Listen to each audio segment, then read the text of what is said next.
Hi, welcome to my channel. ఈ జనరేషన్లో ఒక వైఫ్ కానీ ఒక హస్బెండ్ కానీ అంటే మన మదర్స్ డేస్లో అది ఒక అమ్మ, ఒక డాడీ, ఒక వైఫ్, ఒక హస్బెండ్ చాలా వాల్యుబుల్ డేస్ అవి మళ్ళీ తిరిగి రావాలంటే ఈ జన్మలో రావనుకోండి. ఇప్పుడు ప్రజెంట్ ఉన్న వైఫ్ అండ్ హస్బెండ్స్ కొంతమంది వాళ్ళపైన వాళ్ళ నమ్మకంతో ఉంటున్నారు. అంటే లైక్ హస్బెండ్ పైన డౌట్ పడడం లేదా వైఫ్ పైన డౌట్ పడడం, వాళ్ళిద్దరి మధ్యలో సంభాషణ వాళ్ళిద్దరి మధ్యలోనే ఉంటుంది. అది కనుక మూడో మనిషికి తెలిస్తే అది అడ్వాంటేజ్గా మారుతుంది. మీకు ఏదైనా డౌట్ కానీ ఏదైనా ఉంటే అప్పటికప్పుడే క్లియరెన్స్ చేసేసుకోవాలి. అంతేకాని మూడో వ్యక్తి ఇదే మంచి టైం అని చెప్పేసి మిమ్మల్ని విడదీయొచ్చు, మిమ్మల్ని కలపొచ్చు, ఇంకేదైనా జరగవచ్చు. సో అప్పుడు మీరిద్దరు ఫిక్స్ అవ్వాల్సింది ఏంటంటే ఇద్దరిపైన ఒకరు నమ్మకం పెట్టుకొని మూడో మనిషి వస్తే నెగిటివ్ చెప్తే మీకెందుకు మా లైఫ్ గురించి, నాకు తెలుసు నా వైఫ్ గురించి, నాకు తెలుసు నా హస్బెండ్ గురించి, మీకు అవసరం లేదు మా పర్సనల్ మా ఫ్యామిలీ మ్యాటర్స్ అని చెప్పేసి మీ ఇద్దరి నోటి నుంచి రావాలి. అది గనక రాకుండా ఒకవేళ వైఫ్ నీకెందుకు మా ఫ్యామిలీ గురించి అని అనొచ్చు. ఒకవేళ హస్బెండ్ అవునా అట్లనా, అవును మా వైఫ్ అట్లనే అని ఒత్తాసు పలికితే అప్పుడు నీ వైఫ్కి ఎక్కడ వాల్యూ ఇచ్చినట్టు? ఒకవేళ అదే ప్లేస్లో వైఫ్ ఉన్నా కూడా నా హస్బెండ్ అట్లనా అది అంటే నీ హస్బెండ్కి నువ్వు నమ్మవు కానీ బయట ఎవరో చెప్తే నమ్ముతావా? అది ఎక్కడ వాల్యుబుల్? వైఫ్ అండ్ హస్బెండ్కి ఎక్కడ?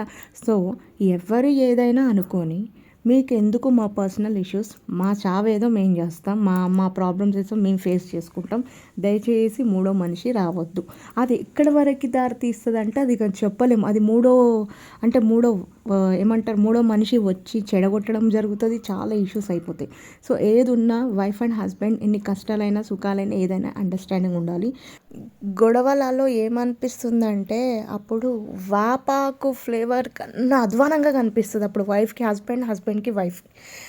ఎందుకంటే అప్పుడు థర్డ్ పర్సన్ వస్తారు కదా లైఫ్లోకి. అప్పుడు ఏమనిపిస్తుంది అంటే అరే నా వైఫ్ చాలా గయ్యాడిది, ఈమె చాలా మంచిది, ఈమె నా లైఫ్ పార్ట్నర్ చేసుకుంటే ఎంత బాగుంటుండేనో అని హస్బెండ్ ఫీలింగ్. అప్పుడు వైఫ్ అబ్బా ఈ అబ్బాయి నా లైఫ్లోకి వస్తే నా లైఫే మారిపోతుండే, వీడొచ్చాడు అనవసరంగా, అసలు అండర్స్టాండింగే లేదు మా ఇద్దరి మధ్యలో అని ఆమెకి. ఈ ఇద్దరి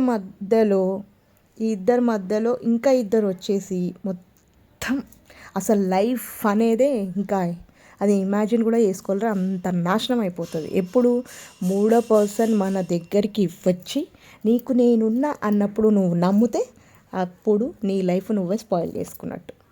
అది ఒక్కటే గుర్తుపెట్టుకోవాలి, మీ ఇద్దరు అండర్స్టాండింగ్. పెళ్ళి చేసుకునేటప్పుడు నీ మెడలో మూడు ముడులు కట్టేటప్పుడు ఏం హామీ ఇస్తారో అవే వాడు మైండ్లో పెట్టుకొని ఇంకా నా సర్వస్వం నా వైఫ్ రా, ఇంకెవ్వరు లేరు, నేను నా వైఫ్ని చేస్తే రేపు నా అక్కలకు జరగవచ్చు, లేకపోతే నా మదర్కి జరగవచ్చు అనే థాట్తోని బ్రతికితే గనక వాడు జీవితంలో ఒక అమ్మాయిని మోసం చేయడు. అమ్మాయి కూడా నాకు తాళి కట్టిన అబ్బాయి తప్ప జీవితంలో ఇంకా అబ్బాయే లేడనుకొని, నా తండ్రి తర్వాత తండ్రి లాంటి వాడు, నాకు అన్నీ అర్థం చేసుకొని అన్నీ చూసుకునేవాడు తప్ప నాకు జీవితంలో ఎవరు వద్దని అమ్మాయి మైండ్ సెట్ కానీ ఫిక్స్ అయ్యి ఇంకా థర్డ్ పర్సన్ చూసినా కూడా చెప్పు తెగేలా కొడతా అని అమ్మాయి అబ్బాయి నుంచి రిప్లై పోతే మనకు జీవితంలో మూడో పర్సన్ వచ్చి వాళ్ళని విడతీయరు. ఈ సొసైటీ చాలా దరిద్రంగా ఉంది. ఎవరు ఖాళీగా ఉన్నారా, ఎవరు హస్బెండ్ వైఫ్ విడిపోయారా, ఎక్కడ వైఫ్ విడిపోతే ఎక్కడ హస్బెండ్ రిలేషన్ స్టార్ట్ చేయాలి, ఎక్కడ హస్బెండ్ ఉంటే ఎక్కడ వైఫ్ ఫేక్ రిలేషన్ స్టార్ట్ చేయాలని వెయిటింగ్లో ఉన్నారు. గొడవ అయినా ఏదైనా 4 గోడల మధ్యలో చూసుకోండి. మూడో మనిషికి ఛాన్స్ ఇవ్వకండి. Like, share, subscribe.